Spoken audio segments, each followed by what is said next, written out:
creativity and emotional insights that made her films appealing to women. She offered the best of both worlds. Tallie had a Midas touch. At 39, she had been directing movies for 17 years, and she hadn't made a lemon yet. There was already a smell of victory on the set, and Tallie looked happy as she walked to the trailer that was her office on location with her dog-eared copy of the script under her arm. It included all the changes that the screenwriters had made the night before. Tallie was always honing and fine-tuning. She was a perfectionist, and people who worked with her accused her of micromanaging, but it was worth it. She turned her BlackBerry on as she walked into the air-conditioned trailer and saw that she had 2 messages from her daughter, who was a freshman in college at NYU in New York, studying pre-law.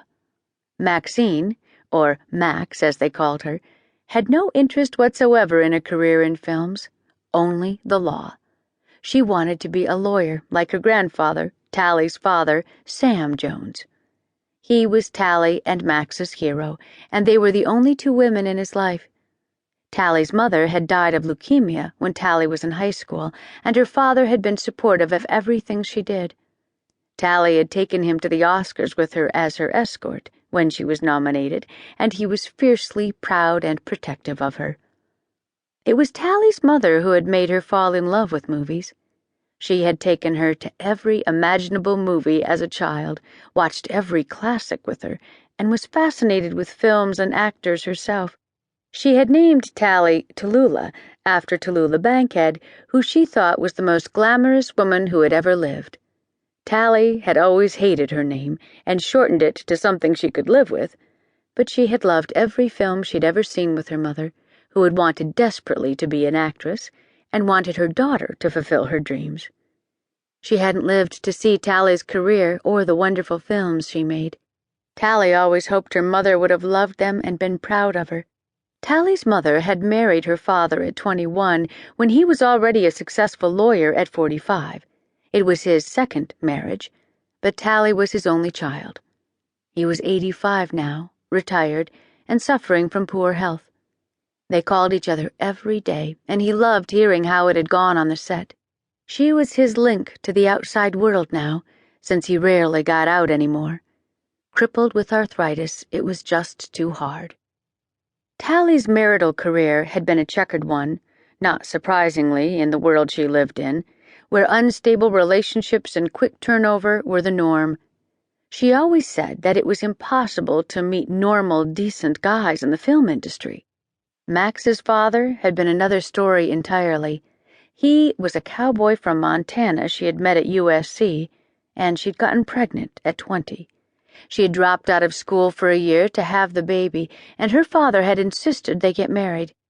They were both barely more than kids themselves, and by the time Max was 6 months old, her father had gone back to Montana and they got divorced. Tallie had gone to see him a few times to see if they could maintain the relationship, but their lives were totally different. Since then, he'd been on the rodeo circuit for 20 years, married a girl from Wyoming, and had 3 other kids. He sent Max a birthday card every year, a souvenir from the rodeo for Christmas, and Max had seen him 4 times in her life. He wasn't a bad guy. He just had no connection to Max, and came from another world.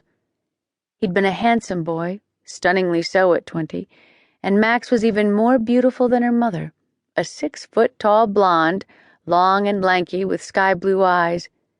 Tallie's eyes were green, and she was slightly shorter than her daughter. When they went out together, they made a striking pair, and looked more like sisters than mother and daughter. Tallie's only other foray into marriage had been with an actor in one of her films. She never got involved with actors on the set of her movies, but had made an exception for him. He had been a major heartthrob, a big British star, and had swept her off her feet. She was 30 and he was 28, and he had cheated on her very publicly 6 months later when he was on location on another film. The marriage had lasted 11 months. They only spent 3 months of it together, and it had cost her $1 million when she wanted out. He drove a hard bargain, and she paid the price. She was alone for 5 years after that, and concentrated on her work and her daughter. She had no desire to try